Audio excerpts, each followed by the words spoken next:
Welcome back to the Urbanarium's Slow Street podcast series.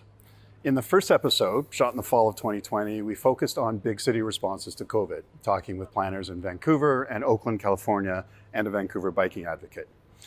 We mainly focused on the what, the physical interventions which involved initiatives like Streets for People, slow streets, and pop-up parklets, along with a discussion of how to measure equity around these initiatives. In this episode, we want to focus on the who.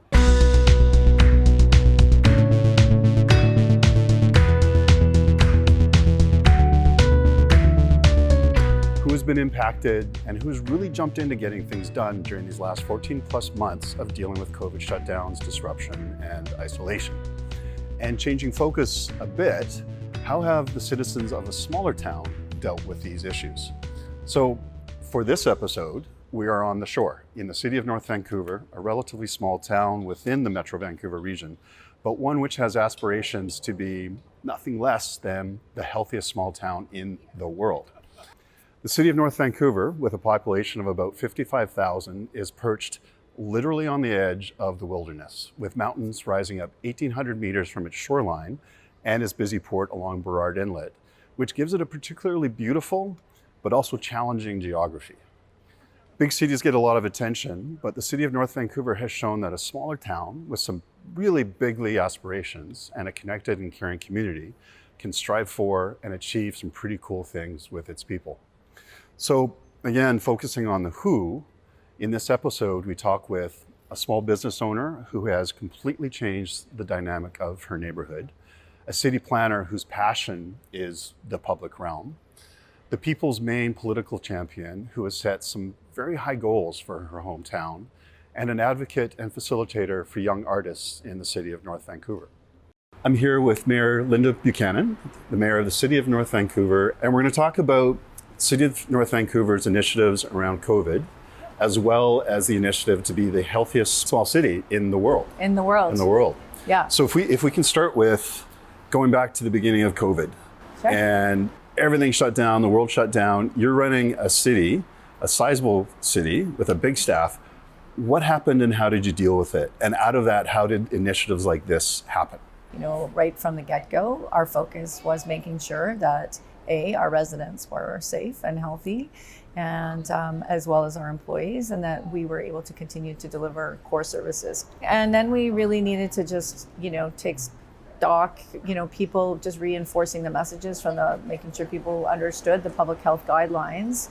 And then as we sort of, got a little bit into the pandemic and guidelines were coming out, when we started to really look at what was going to be sort of a reopening plan, it was, how do we pivot? How do we make sure that, again, people are still feeling safe and comfortable and being able to physically distance? And how do we make sure that our businesses can be viable? So a lot of what we have pivoted to is outlined in our council strategic plan. So we have the first ever strategic plan in the city of North Vancouver, which is the goal of being... As a result of COVID? No, we had it So it was in place beforehand? It was in place. A lot of the initiatives that we're seeing as a result of COVID were really already in the plan, and it was about, implementing and putting them in place much quicker, which we've done. So we're sitting in a shipping container, or yes, under a shipping yes, container. Yes, we are. How does this happen? And one would never expect a shipping container to become a wonderful public space. How does that happen? So we are a port city, and so part of our identity is the shipbuilding industry that is part of the city and the industrial industry down on the waterfront. We say we're a port city from the start, and we'll always be one. So we have very good relationships with our industry, and so Seaspan, Neptune, both stepped up and donated either monetarily or actually physically with the containers, and we turned them into parklets. So I'm here with Julia Spitali from the City of North Vancouver in events and community planning. Public spaces and events. What does that mean? What do you do? So I work to make sure our public spaces are clean and kept safe for the community, as well as animate them to create connection in the city. And before COVID, do events, but right now, obviously, that's been put on pause. To make this parklet happen, it really involved bringing the community together, sponsors like C-SPAN and United Way, and in partnership with Squamish Nations. And of course, city departments working together, and it couldn't have been possible without mayor and council's support. Okay. And obviously the community participation in making it happen. Absolutely. Business like Bean Around the World here, Beans on Fifth, as being great stewards of the space and allowing us to have this container outside of their business has really allowed for community to connect during this time. Morning. I'm here with Annette Kim, who's the owner of Bean on Fifth in North Vancouver, the city of North Van. So, and that obviously it has become a gathering place, a community place. Yes. Can you talk a little bit about the space you've created, the improvements? We have an open air parklet. It is provided by City Hall, City of North Vancouver. Why were you chosen, do you think, or the space was chosen to host it? This is already existing parklet with open air parklet, Oh, but okay. they just replaced it. This is at the end of life. That parklet coming from some other upper Lonsdale. Okay. They coming here. I've been used, but it was a huge success. And then people really appreciate the parklet located here. They enjoy the coffee, they are reading a book, and all the stroller here. So I think City Hall decided to put in here is just to switch the upgrade. Yeah, to give you a version. covered space. Yes. Whose idea was it? Who said, hey, let's drop a container on the street, take a parking spot, and create some space for people?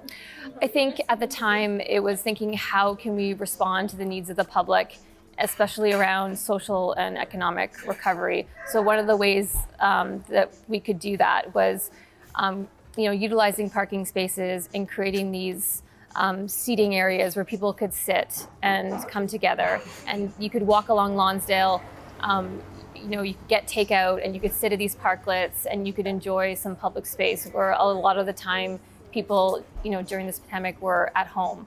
So it created a sense of like health and well-being. And did people come? People, this is a huge hit.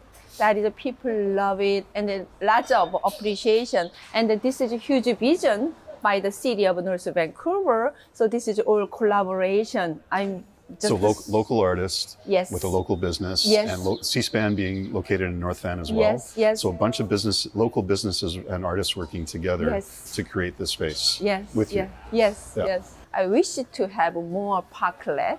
More parklets. More parklet. Yeah. Because our parklet, it was used to be only one parking spot, but it's converted. This parklet is now every day a couple of 100 people Yeah. using this parklet. It is great. So it's one container that was a single parking spot that a Yes. car might have parked in for a little bit. Yes. Now you're saying it's hundreds of people over Yeah. the course of the day that get Yes. to use that space. Yes. So you'd like to see more of that Yes. throughout the city? Yeah.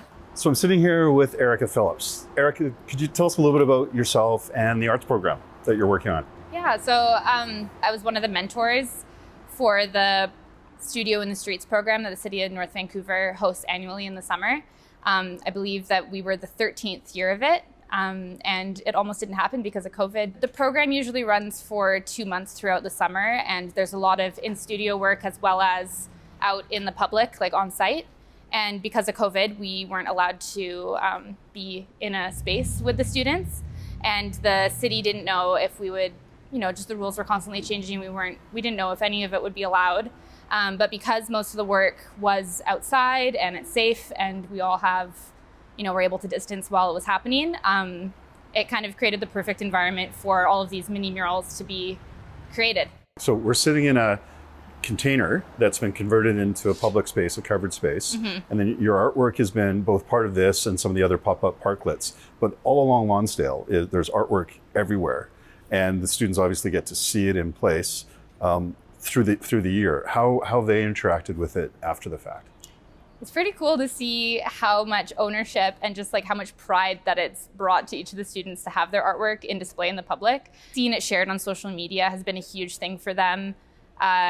Seeing their friends and just other like people in the public interacting with it when they're physically there on site.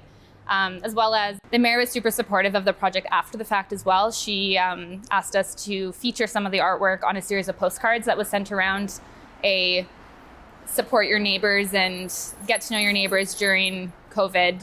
So it was All of the pieces were printed on a little artwork, and it said hello in a bunch of different languages. It was pretty cool to see like how the communities embrace the artwork, and Which becomes a memento for the students as well. yes, all of the businesses that are alongside all of these parklets have been so supportive through the whole program. All of the ones that are here, Guido's Barbershop especially, they were a huge support to us last summer when we were actually installing all the artwork, from offering us food, going to like, providing us snacks, making sure that the kids were wearing sunscreen. Like it was, it was really fun to see how the businesses as well as the public were like, so there was so much interaction while we were actually creating the work. I think the one thing that that bonds us and connects us is just enjoying public spaces in the city that you live in. Going down to the waterfront and the shipyards, you see, different community members, different generations coming to enjoy the space. So I think that's what public space really does. This location is lots of variety, like old, very senior, like 9 years grandpa, all the time coming here.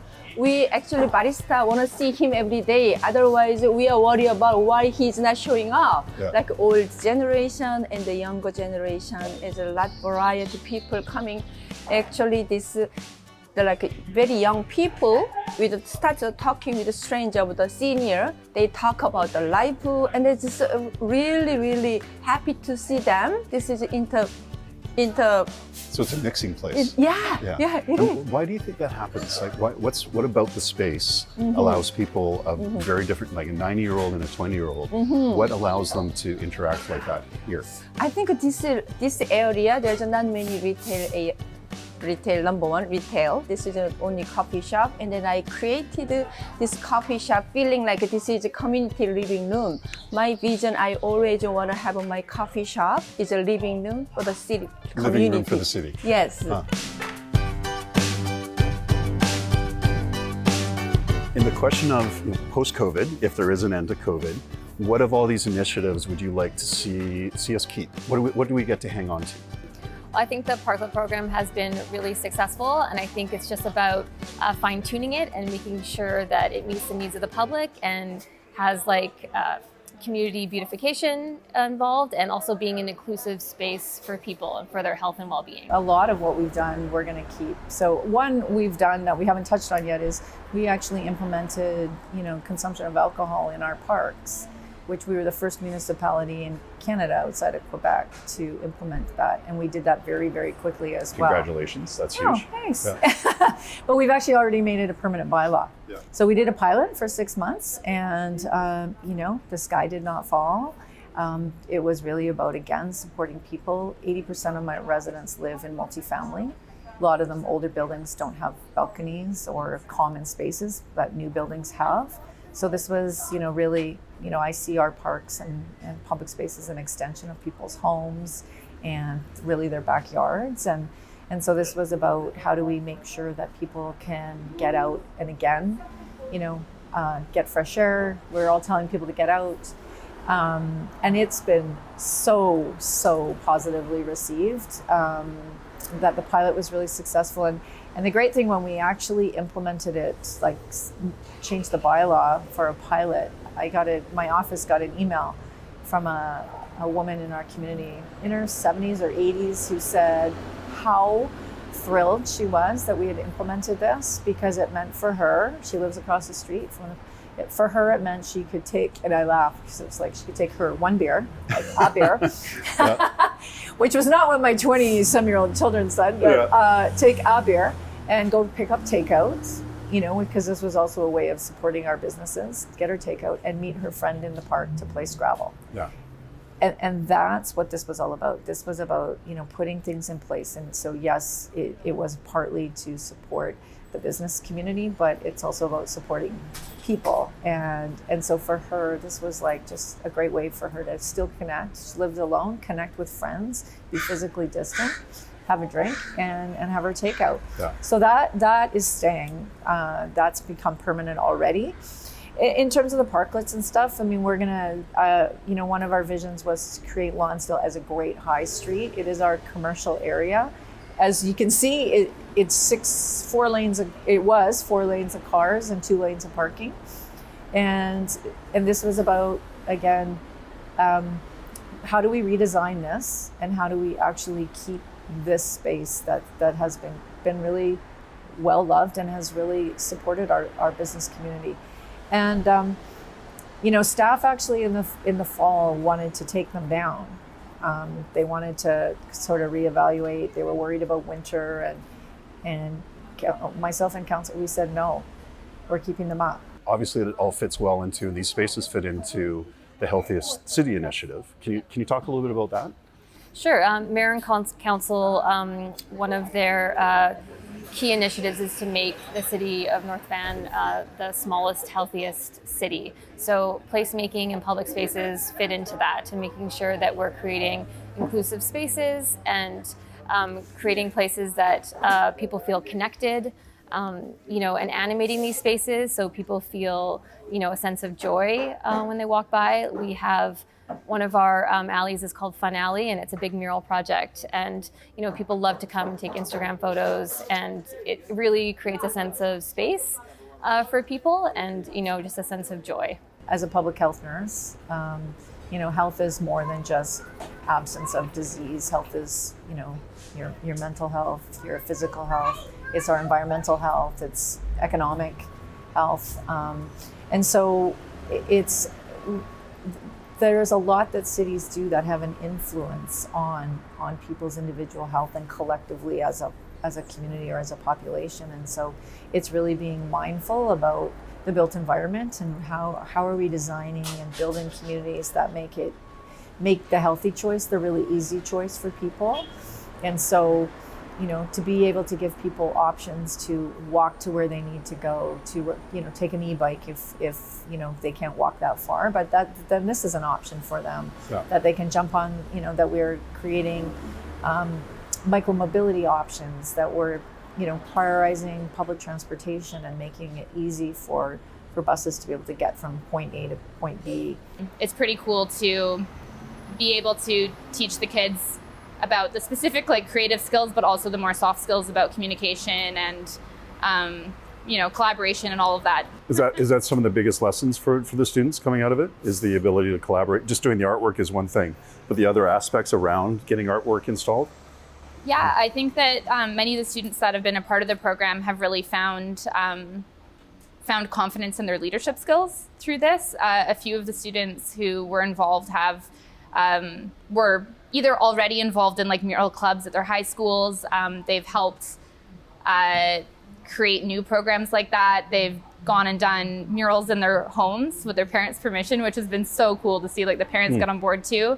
And quite recently, 2 of the students led their own mural project down at the shipyards down at the bottom of Lonsdale. So It was really cool to see them go from students who had never done this kind of work before, and a year later they're leading their own projects. So pretty ambitious, but everything we've talked about as far as the COVID interventions, this parklet, this pop-up, they all fit into the healthier, resilient city. When I had the vision, we created the plan, nowhere in our mind did we ever anticipate the circumstances we find ourselves in today. But to be honest, it's the plan, that's where we wanted to go. It's just allowed us to do it that much more quickly. Yeah.